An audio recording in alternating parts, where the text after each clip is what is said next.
তার ছেলে প্রকাশ্যে জনসভায় বলল 100 হিন্দুকে সে গলা কাটবে। ধর্মীয় অনুভূতির নামক একটা বিশেষ অনুভূতি কিভাবে শুধুমাত্র বাংলাদেশের সংখ্যাগরিষ্ঠ মানুষের হলো, আজকের ভিডিওতে সেই ঘটনায় বিশ্লেষণ করব। ব্রাহ্মণবাড়িয়ার এক হিন্দু ছেলে নাম সঞ্জয় চক্রবর্তী, সে আহমদুল্লাহর এক পোস্টে কমেন্ট করছে যে সব জায়গায় ধর্মের কথা তো কুত্তাও শোনে না। এখন এই আহমদুল্লাহ হুজুরের পোস্টটাই কি ছিল?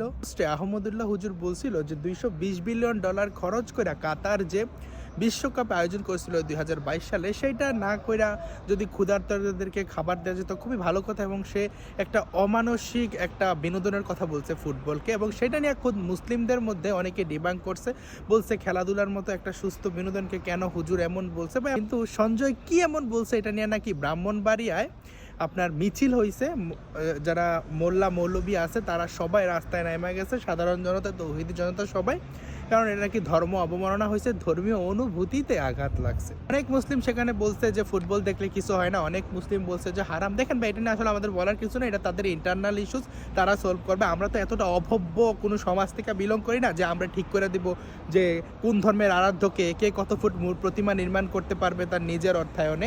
এগুলো আসলে আমাদের কালচার না, যে যার ধর্ম পালন করবে, আমরা এটাই চাই। কিন্তু দেখেন, গাইবান্ধায় কয়েকদিন আগে শ্রী রামের প্রতিমা নির্মাণকে কেন্দ্র করে শ্রী রামচন্দ্রের ছবিতে জুতা নিক্ষেপ করে এই তৌহিদি জনতা, সেই এলাকার স্থানীয় মুসলিম সমাজ, তাদের নেতৃত্বে ছিল জামায়াত ইসলামের নেতা, হেফাজত ইসলামের নেতা, খেলাফত মজলিসের নেতা। সেখানে প্রকাশ্যে মুসল্লিরা হিন্দু সম্প্রদায়ের আরাধ্য দেবকে জুতা নিক্ষেপ করে। সেই ঘটনা নিয়ে যখন জগন্নাথ হল থেকে, ঢাকা বিশ্ববিদ্যালয় থেকে বিভিন্ন বিশ্ববিদ্যালয়ের শিক্ষার্থীরা নাইমা আইসা রাস্তায় মশাল মিছিল করলো, প্রতিবাদ মিছিল করলো। কেন করতে হইলো? কারণ তাদেরকে এখনও ধরা হয় নাই। আপনি দেখেন, বাংলাদেশ এ পর্যন্ত কত শত ঘটনা ঘটছে যেখানে মিথ্যা ধর্ম অবমাননার অভিযোগে হিন্দুদেরকে ফাঁসাইয়া নেওয়া, জেলে আটকাই রাখা হয়েছে। কিন্তু এই যে প্রকাশ্য জনসভায় শ্রী রামচন্দ্রের বিগ্রহে জুতা নিক্ষেপ করলো, সেইটা নিয়ে আসলে কোনো ধরনের পুলিশি কোনো অ্যাকশন নাই, সরকার চুপ। তো যেহেতু সরকার কোনো পদক্ষেপ নিতেছে না, যারা হিন্দু তারা কি এটার প্রতিবাদ করবে না? হিন্দুরা বলছে যারা এই অবমাননা করছে তাদেরকে যেন শনাক্ত করা হয়, এবং বলছে তদন্ত সাপেক্ষে কেন সেখানে হিন্দু সম্প্রদায়ের মানুষজন তাদের সাংবিধানিক ধর্মীয় অধিকার পালন করে প্রতিমা নির্মাণ করতে পারবেন না।